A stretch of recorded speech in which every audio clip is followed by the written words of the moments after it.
Yo, what's up mga kaibigan? Nalina tayo magkwentuhan. Sa Game 6 matchup ng Warriors at ng Houston Rockets ay kitang-kita nga naging pinagkaiba ng dalawang team na ito.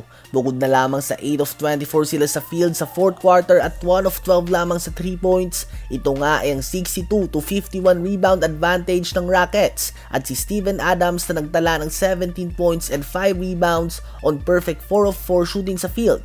Si Steven Adams nga ay naging malaking problema para sa Warriors. Bagamat 5 rebounds lamang siya, nagmistulang 15 rebounds ang nakuha niya dahil sa pag-box out na ginagawa niya, kaya naman nakakabuelo si Sengun na gumawa ng 29 points, 14 rebounds, 6 assists, and 3 steals sa game na ito.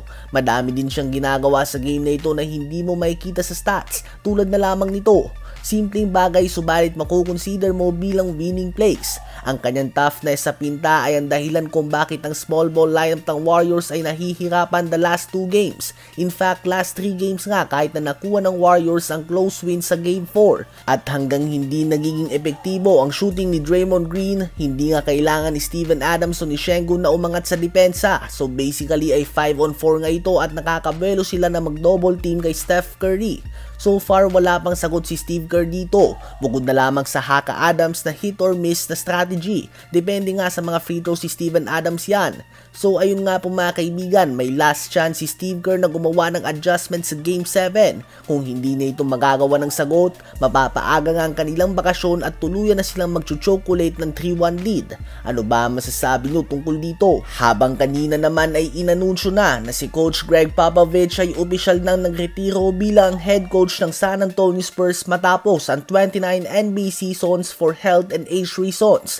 Ngunit mananatili pa rin siya na involved sa San Antonio Spurs franchise. Siya ngayon ang magsisilbi bilang ang full-time President of Basketball Operations ng team na ito, habang papalitan naman siya ng kanyang former assistant coach Mitch Johnson bilang ang head coach ng team na ito.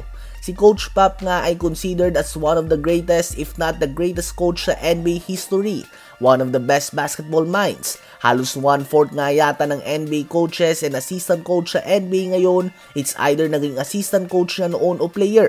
Mapa Steve Kerr man yan, Ime Udoka, Joe Mazzulla, Brett Brown, Doc Rivers, Mike Brown, Mike Budenholzer at iba pa. Sa 29 NBA seasons niya nga ay 5 beses siyang nagkampiyon. Patunay lang na bagamat hindi mo naabot ang iyong goal sa isang taon ay hindi palpak o failure ang taon na ito. You take the lessons with you and hopefully you become a better version of yourself and take the next step on reaching your goal. Ano ba masasabi nyo sa retirement ni Coach Pop? I-comment yan sa baba at aking babasahin yan. Huwag kakalimutan na mag-like, mag-subscribe at i-hit ang notification bell for more updates at kwentuhan. Salamat po sa inyong lahat.